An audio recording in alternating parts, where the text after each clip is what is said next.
Our next speaker will speak in English. She's French, and she is director of cross-border trade at PayPal.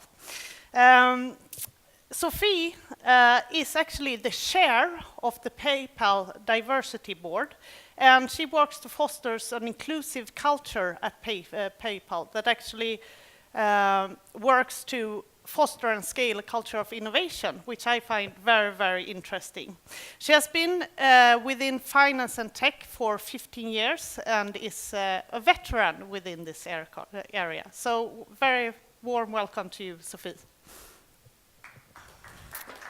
Thank you.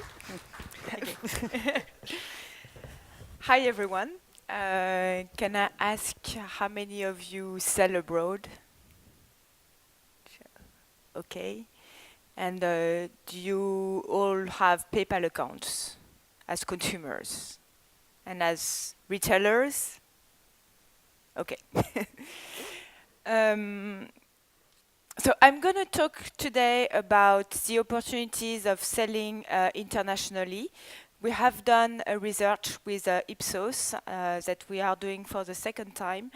And we have studied 29 different markets to understand the consumer behaviors when it comes to cross-border trade online. And so we wanted to understand on one side why they are purchasing cross-border consciously, and on the other side we wanted to also understand what are their barriers for not purchasing cross-border and what we could do to lift those barriers and enable more cross-border trade for them. Here we will talk more about conscious cross-border, which means like the consumer is conscious that he's purchasing abroad. There is also a lot of cross-border that is happening that is unconscious, especially with bigger retailers that have localized pretty well their the experience for consumers. So a big number here. So we have 1 out of 2 online buyers in the world that say that they have purchased cross-border in 2015. This is really big. And it's, I mean, it's true everywhere in the world. The size of cross-border trade in 2015 has been assessed to be $300 billion in 2015, and it is growing because especially driven by emerging markets, because people are purchasing more and more online and more cross-border. So in the green line is the compound annual growth rate of cross-border trade online, and the blue line is the annual growth rate of e-commerce in those countries. The send size, not the sell side. So the purchasing side, not the selling side. If we focus on Western Europe, and I decided to focus on Western Europe because like this is an opportunity that is not far away.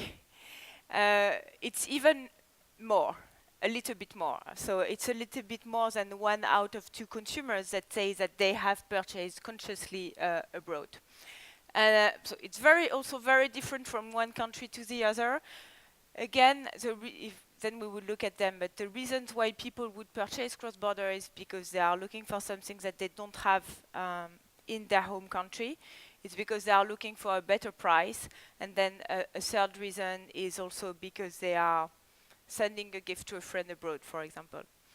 So it's very different from one country to the other. So the lowest percentage of online buyers that purchase consciously abroad is in Germany, where only, but still big, 31% of German consumers say that they have purchased online cross-border. And the biggest one is in Ireland, so a smaller country, where it's 80% of Irish consumers that say that they have purchased online cross-border. I mean, no surprise for you, in Sweden it's pretty big as well. The very interesting part is that we have seen that those consumers that purchase online cross-border, they purchase twice as much as the people that purchase only domestically. So they are very interesting customer base. So where do they purchase? You don't see very well the map here. Again, focusing on those consumers from Western Europe. They purchase a lot in Western Europe, actually. So it's 80% of those Western Europe international online buyers say that they have purchased within Western Europe.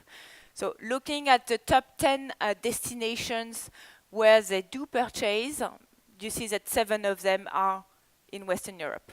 So USA is still a super big destination, so people do purchase a lot in the US. They also do purchase a lot in China, but the other way is true as well. So we see more and more US buyers actually purchasing in Western Europe. I mean, specifically in 2015 because we saw a strong dollar. So why do they purchase abroad? So this is the left-hand side, and what are the barriers for them for not purchasing abroad? So as I said, no big surprise. The reasons why they purchase abroad is number one, because they are looking for a better price. So 72% of the people say that it's because they are looking for a better price. The second reason is because of choice. They don't have the availability of the product in their home country, or they want to find something that is pretty unique and they cannot find in their home country. And the third reason, and I think it's an interesting one, they are looking for inspiration. 50% of them say that they are looking for inspiration, so new things. And remember that they purchase twice as much as the people that purchase online domestically. I mean, this is not super surprising when you know that, right? But so maybe they will look and find some inspiration, but they don't always convert when they are at checkout. The different reasons, and we have listed 4 of them here, is number one, the shipping cost. When you purchase consciously online cross-border, usually the shipping costs are higher than the domestic costs. So for 45% of them, they say that it's a strong barrier for them. Actually, as part of those shipping costs is shipping policies as well. So return policies is also a huge barrier for people. When you purchase something cross-border, you don't know if you're gonna like it or not, if it's gonna fit. So if you have to return, you have to go to the post office and you have to pay a price that is rather high to return it to the country where it comes from. So you don't purchase. Incurring extra cost. Many consumers fear that they will have to pay extra money when they receive the good, even if they purchase within Western Europe, even if they purchase within European Union. They think that they will have to pay additional tax and duty fees. When you do purchase, in fact, within European Union, you don't have to pay any extra duties. It's part of European Union, actually. But 70% of the people think that they have to pay additional duties, so they don't purchase. Security and concerns. If you have an issue when you purchase cross-border, you don't know exactly how you're going to deal with this issue. Maybe the people don't speak your language. So it's an additional barrier. And then I talked about the return cost, actually. So 36% of them don't purchase because of the return cost. I'm not going to talk about what we do at PayPal, but just going to say one thing. So we really have this ambition of lifting the barriers for consumers, especially when they purchase online cross-border. And we have launched a service that is called Refunded Returns, where we refund the cost of returns for the consumer upon invoice. So the consumer will go to the post office, they will pay the cost of return, and then they send us the invoice, and we refund them. And this is true for if they purchase domestically or if they purchase cross-border. And this is a super big value proposition for consumers. They love it, and this is not initially why we had launched it, but it's also super good for the retailers, and especially smaller retailers that cannot afford to subsidize the cost of return, and even big retailers that cannot subsidize the cost of return at international level. So everybody is happy. We are happy as well.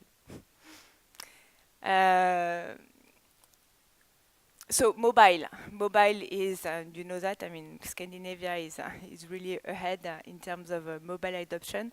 So I'm not saying something that you don't know, but it's true even everywhere in Western Europe. 32% of the Western Europe online buyers who have purchased abroad have used a mobile device. They still use quite a lot their PC, but mobile is really prominent. Again, it differs a lot from one country to the other. So in my home country, it's only 3% of, so I'm from France, 3% of the online buyers that have purchased using a mobile internationally. If you look at the UK, it's 13%. So when they purchase online cross-border, they use more than their mobile than domestic. I don't know why. Maybe you have an opinion, but I don't know why.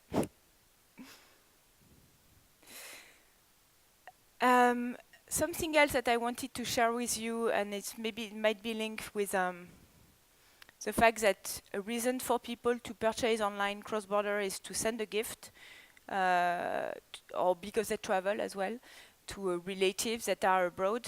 And 32% of Western Europe online buyers said that they have used an address that is not their home address when they purchase online cross-border. For different reasons. So, I mean, remember that cost is one of the big driver for cross-border trade. It can be cheaper for them to get shipped to an international address, especially if they have friends or relatives that live in this country and they're going to visit. The retailer is not shipping to their country, so they are using other methods to get to still get the goods. And their third reason is that they are also purchasing for someone for a gift.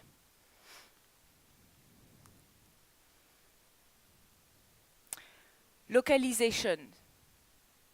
It's very important. Initially, I didn't think it could be that important, but it is very important to localize in English. You know that. So for UK consumers, they would not purchase if the website is not in English. For the continental Europe, it's a little bit different. They can purchase in English. They will not purchase in Swedish, but they can purchase in English. The only thing is that if they have an issue, they want to be able to be understood. So sometimes localizing customer support in the language of the consumer can be more important than localizing the website into their language. So localization, so yes, there is translation of the website, localization of customer support, and then the currency. 41% of those Western Europe consumers that purchase online cross-border say that they really prefer to pay in their local currency.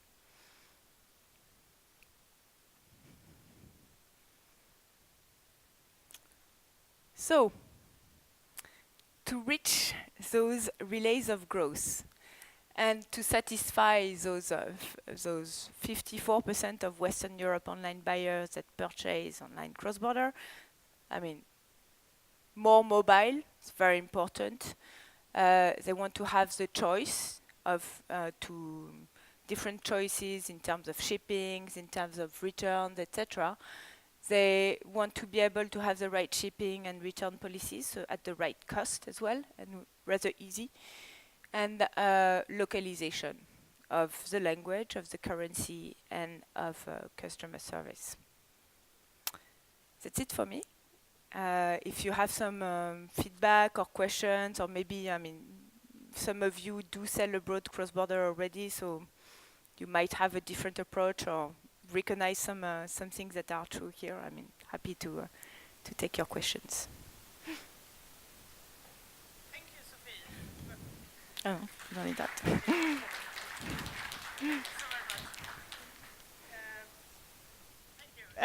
I really think this is super interesting to make consumers want to buy more internationally. And you actually told me before you were going to present that you have a very special way to create innovation in your everyday life together with your children. Ah, yes. It's not linked to Crossborder, though. It's very local. And what is that? You want me to talk about the app, right? Yes. Okay. So I don't know if you have that in Sweden. We have an app in France that is very nice. That it's called 90 jours, 90 days. Basically, it challenges you to take every day some little challenges and bets in order to, after 90 days, so 3 months, you will live a life ecological friendly. So, for example, my challenge for today, it's a difficult one, I'm not sure I'm going to accept it, is to wash my place with white vinegar. So to get rid of all the other products and wash with white vinegar. So. Yeah. Yes, and I think it's really interesting because today we have talked a lot about innovation in retail and making those small steps in order to create huge change. And I guess that is really what you need to do also to cross the borders internationally with e-commerce. So thank you very much for your presentation. And thank you, Pernilla. Sophie will be available for you in the afternoon.